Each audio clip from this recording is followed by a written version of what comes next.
Hi girls, it is Monday, March 18th, and today I want to talk to you about something I like to call the hierarchy of sass. We'll start with rude, sassy people. The type of sass that you're just like, you don't even laugh at it, you just look at it and think, wow, you could have said that so much nicer. That's rude sass. First in that group, we have what I like to call that guy. That guy. He's in your classes. He is that one guy who always argues with the teacher, even though obviously the teacher knows better. He's that guy who backtalks everybody just for the sake of starting an argument. A couple of examples. A couple weeks ago we got this assignment. It was called a library assignment, and basically we needed to go to the library to complete this assignment. Like it had assignments like find the book that's next to this book and use the library cards and things like that. Just things like that. So we familiarized ourselves with the library. And some of us may have debated that point with Dr. Irby as to the usefulness of it. And totally understandable. And it was pointed out to her that Molly, Guillermo, and I are all music majors. We don't leave Garvey. We don't need a library. And then you have this one chick who's all the way over there. She goes, yeah, but even music majors need to take English 300. And we pointed out to her that Guillermo, Molly, and I, as music majors, don't have a need for the library like that. And then you have this one chick who's all the way over there.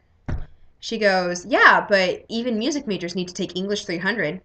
And we sit there and we're like, no, we don't. We got out of it with AP tests and just being able to quiz out of it. And she, with a voice full of sass, goes, well, some of us didn't get that opportunity in high school. And we're like, whoa, bro.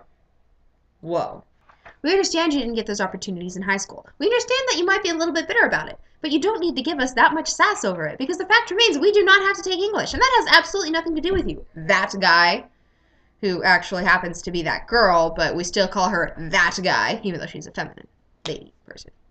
Another part underneath the rude spectrum, we have, to steal Celeste's word, butt cheeks. We ran into one of them today at the Legends. We're standing in line at Charming Charlie, minding our own business, no big deal. The line was pretty long, and we're just kind of standing there. We're just chilling, we're just waiting, and I left a couple times and was like, oh, stay here, I'm going to go see if there's a watch or something. Well, finally, the person two ahead of us was a lady, and she was goes up to the cash register, no big deal, very well.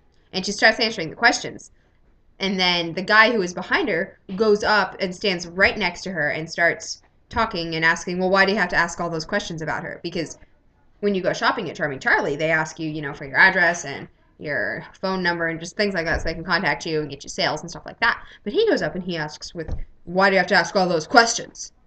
And so the natural assumption, the way he was standing next to her and we didn't really see him with any merchandise, we thought they were together. So the next lady goes, I can help the next group over here. And so Celeste and I go on up and we start doing our thing. And then the guy goes, excuse me, are you helping them before me? I was next. Sorry, we didn't know. We thought you were with her. And that's what the cash register lady said, too. She had assumed that they were together. And he goes, that's okay. So Celeste and I just kind of awkwardly go back in line. And he stands there and he kind of pushes his jacket back. And he puts his cowboy boot up. And he knocks his bag over. Like he had a bag from Forever 21 or something. And he just knocks it over. And when Celeste and I finally purchase our stuff and we walk out of each other, I kind of turn to her and I'm like, that guy was kind of sassy. She's like, he's a butt cheek. So that's where that term came from, and that's who those people are. All right, I'm running out of time. Stay tuned next week for the other half of the hierarchy of sass. Endearing. Kelsey, I'll see you Wednesday.